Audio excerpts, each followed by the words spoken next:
Hey y'all, I'm going to do something a little bit different today because I realize I never come in the front yard and show anything going on up here, but the azaleas are beautiful. And yes, I know there's a busy road that you're going to hear the traffic, but we'll go in the backyard in a minute. But the azaleas are really, really so pretty this year. This yard, when we moved here, was it had really fallen into disrepair or whatever. I don't even know what you call it. It was so bad. And I've worked on it. We stopped mowing in the front to let the dirt recover from years of drought and all that. And so this is the result, and I love it. There's still some things that can be done up here, but it's a work in progress. And this iris bed here, well, I have some iris that I'm going to get from a friend. We lost a friend last year to COVID, and he's got some iris in the front yard, and they're selling the house. So I'm going to go in and dig up some of the iris so that we have them in our front yard. I think they're beautiful, and they make a really pretty bed when it's just a lot of iris. So this is a really old, you can tell, very weedy azalea. And I don't know, it needs some work too, but it'll get it. And these are right here are Limelight Hydrangeas. They're beautiful when they bloom. The deer like them a whole lot, so I'm going to have to get ahead of that and hopefully deter the deer this year. But back here, this is my little hidden path. I think we'll go that way because that's, well, let's see. No, we're not going to go that way because there's a gate to the backyard right over there. But we're going to go this way because there's so many flowers blooming that I want to show you. I want to have it a record of all this the week of Easter, the weekend of Easter. So this is a tea olive. It's a holly, a needle leaf tea olive, something like that. And the leaves are really different than just a regular tea olive. See, they look like holly. And there's lots of blue-eyed grass up here. I think that's what you call it. I don't see any blooming yet. Yes, here's one right here. Oh my goodness. They look like a weed if you don't know what you're looking for, but they're a type of iris. And there are several of them.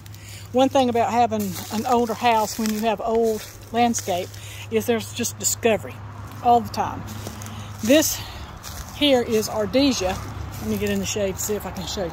Here, this ground cover is Hydrangea. It is fantastic, beautifully evergreen, hard to grow, all that kind of stuff, but it is so happy right here where it is.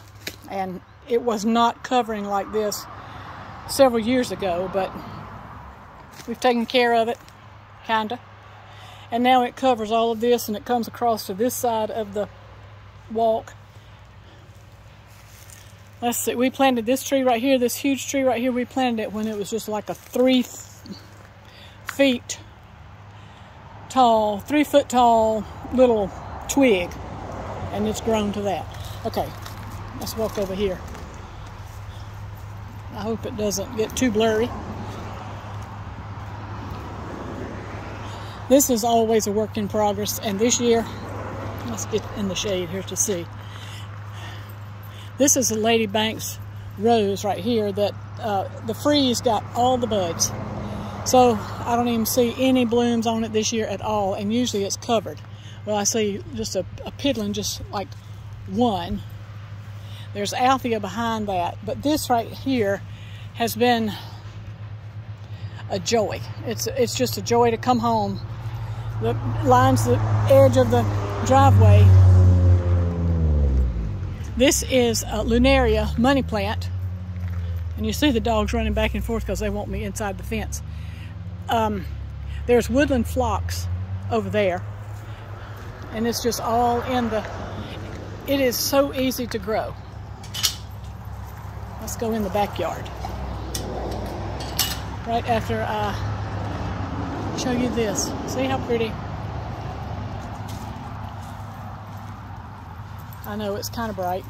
I should have waited, but I might not ever get it done. Anyway, that's Lunaria, the money plant in the back, and the woodland phlox right here. And this week, right over here, right behind these huge hollies, we're going to have a storage building brought in next week. I'm so excited. We've needed it for about 19 years now because old houses do not have much storage.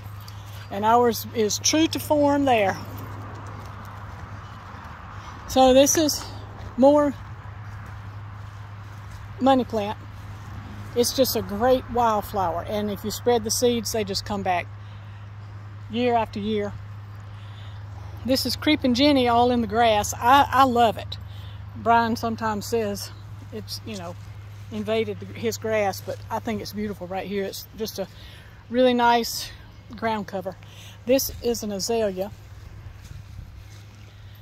I can't remember the name, but it's kind of happy there, and so I just leave it alone.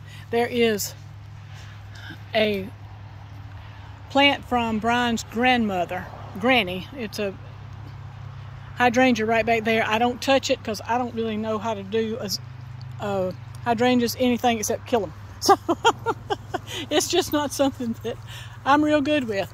There's the ponds. Let's walk this way.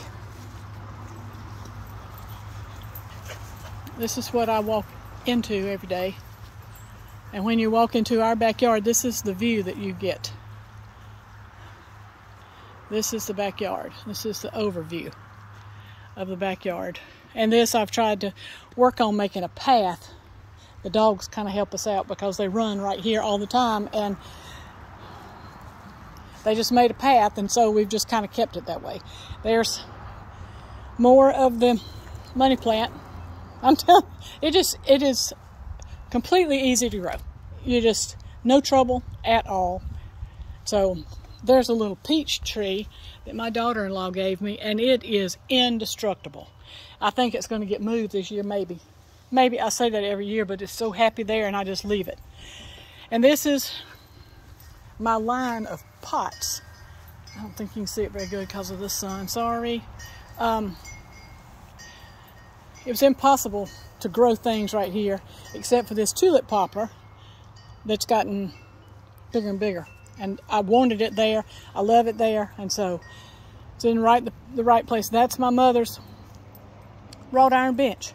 And here's this started out as a place to just hold plants until I planted them in the yard. But then it became so pretty that things just stay here, and I put them in big pots, and they seem to be really, really happy. There's a bloodgood maple in there, and that's going to go in one of these pots. Lots of different things right here. Lots of different things. And there is our table and chairs over there next to the pond. There's not much to see over there. It needs sprucing up for the spring. And I think we'll walk by the greenhouse.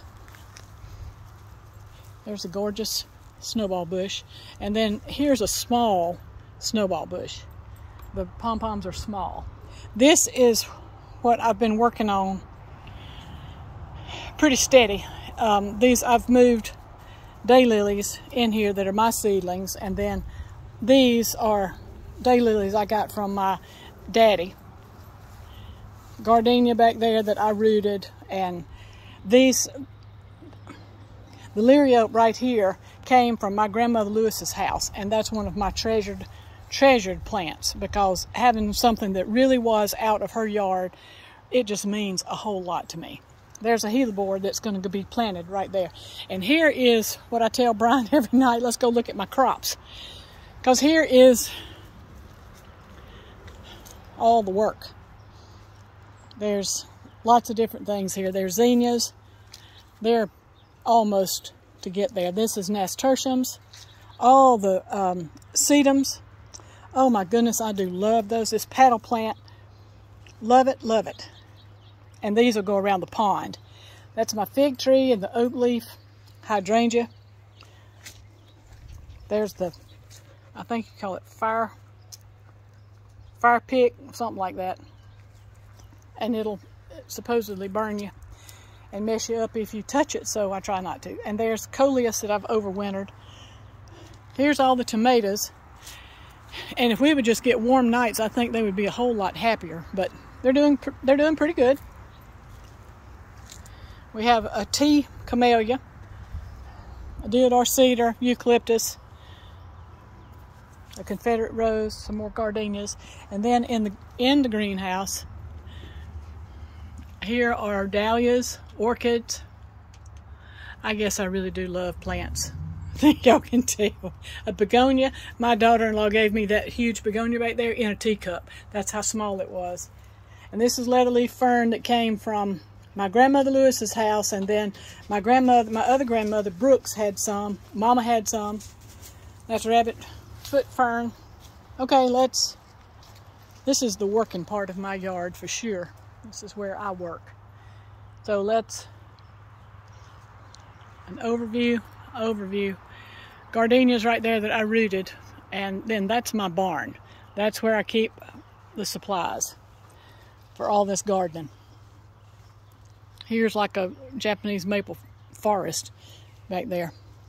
All right, let's walk. There is a bed right back there, right here, of my seedlings, and they're all in the works of moving them this year. They'll all be moved from there, so we're going to plant tomatoes back there in, I think, straw bales. So this is a really pretty view of the yard to me. Up here, this little bed. And we've left, well, Brian has, bless his heart, he mows around the bachelor buttons so that they're blooming, and it's the wildflowers. So you can see them there.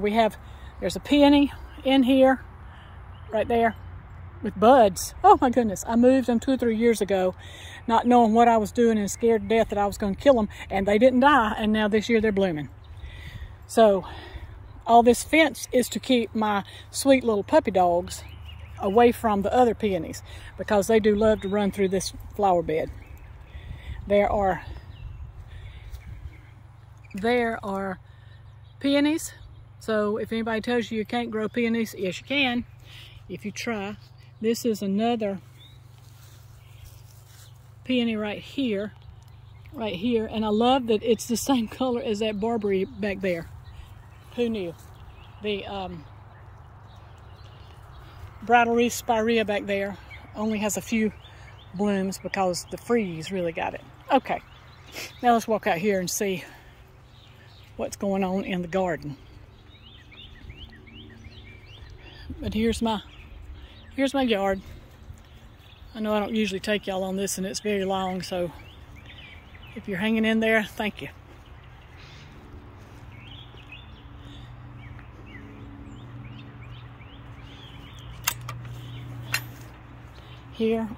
Here are the dahlia beds, and as you can see, there's dahlias coming up. Over here is dahlia beds, and they're coming up here too. And this, I am just so excited. I want them to bloom in the next day or so. These are ranunculus, and I just think they're beautiful. So pretty. I will make an arrangement. It looks like it'll be a pink arrangement with a few, here's ranunculus over here, a few of those thrown in for Easter Day, which is in 2 days, so they need to get blooming. This is the bed I've planted in this week.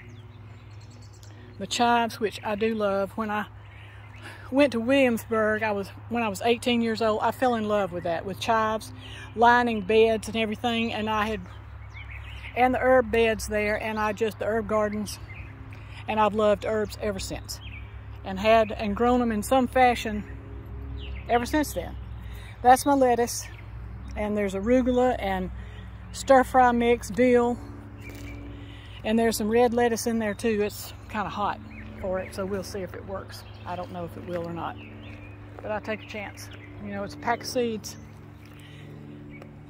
These are seedlings, and all of these were hybridized with white daylilies, and so hopefully I'm going to have some really light colored daylilies. I've tried for years to do that, and I really concentrated on it, so we'll see. There's patchouli, lemon verbena, and more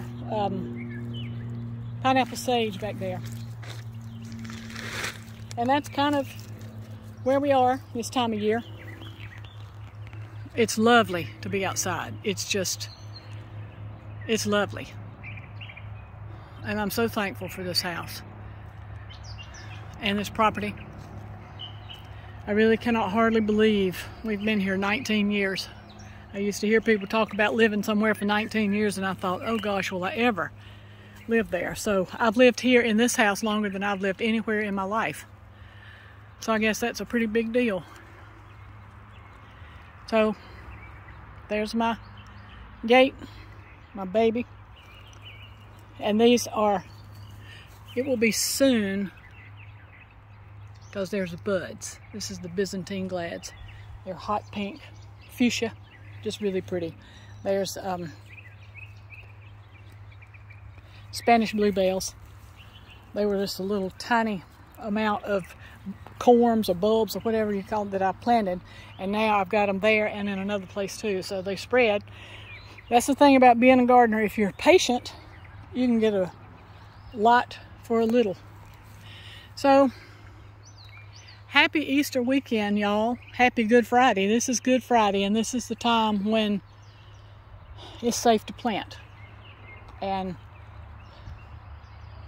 yeah, it's Good Friday. It's a good day to reflect and look at all of the beauty that's around us and be thankful for where we are. And here comes Teeny. She is the busiest dog. I don't know if she's been in the pond yet, but she likes to get in the pond every day. My goodness. So that's the garden, and it won't be long before all these beds will be filled.